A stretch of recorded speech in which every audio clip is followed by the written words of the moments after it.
Avui us ensenyaré com analitzo jo les accions de les empreses on inverteixo els meus calés. I per fer-ho, aplicarem el seny en dues empreses ben diferents. Una tecnològica, Alphabet, Google, i una tradicional, Darling Ingredients. Així podràs aplicar aquest mètode senzill i pràctic per poder saber si una acció està barata o està cara. Soc l'Albert i després de 15 anys sent camioner vaig aconseguir la llibertat financera als 42, gràcies a coneixement com els que t'explico en aquest canal. Anem al vídeo!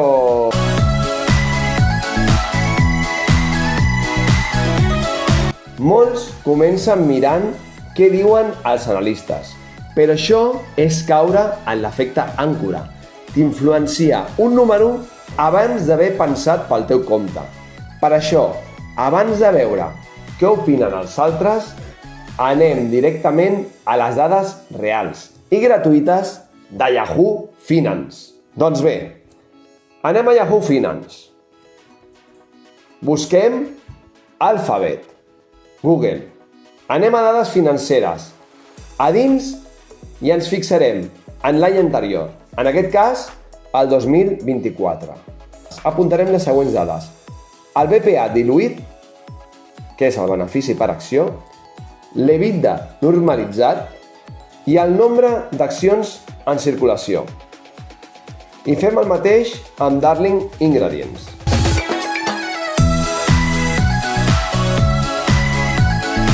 Calcularem el valor intrínsec amb el BPA i el PER. El BPA diluït ens diu quant guanya una empresa net per acció en un any. Ara, el multiplicarem per un PER segons el tipus d'empresa. La fórmula és BPA diluït per PER i traurem el valor intrínsec estimat. Alphabet és una empresa sòlida i amb creixement, però ja madura. Així que triem un PER de seny, que estaria entre 18 i 25. Doncs el BPA diluït són 8,04 i el PER raonable entre 18 i 25 farem les dues mesures. És a dir, multipliquem 8,04 per 18 i ens dona 144,72. I farem el mateix però multiplicat per 25, que donaria 201. El preu actual està a 197,44, per tant està dins del rang raonable. Farem el mateix amb Darling Ingredients, que és una empresa tradicional i cíclica. Per tant, el PER hauria de ser un PER amb seny entre 12 i 18.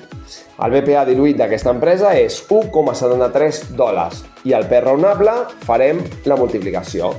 1,73 per 12 ens donarà 20,76 i si ho multipliquem per 18, l'estimació ens donaria $31,14. I el preu actual d'aquesta acció està en ara mateix 32,97. Per tant, està lleugerament per sobre, però no descartem res encara, perquè pot estar generant molt valor operatiu. Ara ho veiem.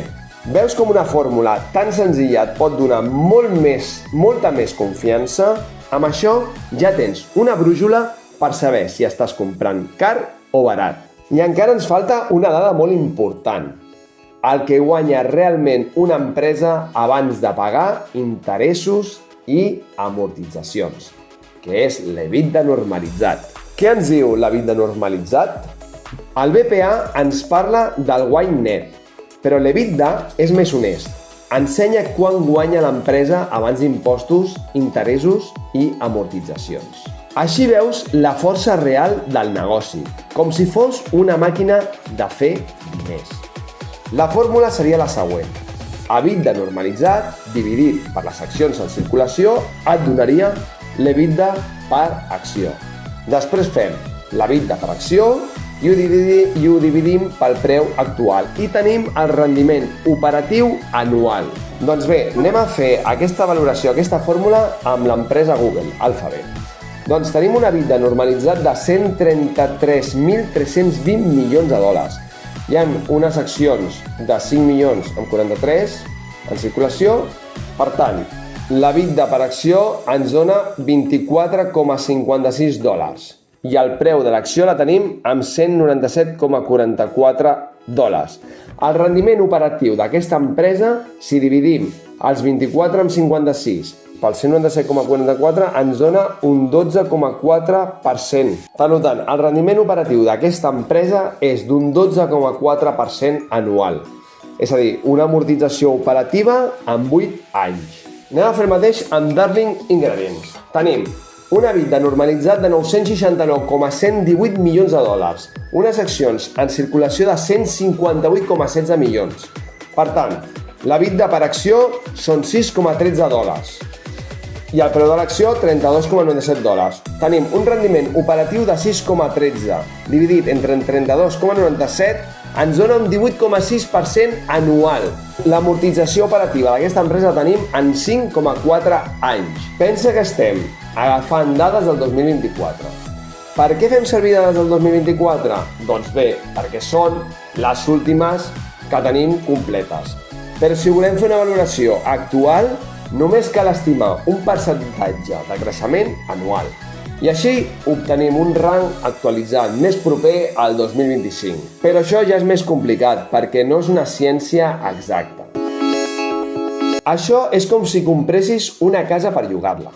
Potser pagues 200.000 euros per comprar-la, però cada any guanyes 25.000 euros de lloguers. Tardaries 8 anys a recuperar la inversió comptant només el benefici dels lloguers. Però hauríem de comptar, a més, l'augment del valor de la vivenda amb el pas dels anys. Amb les accions passa igual.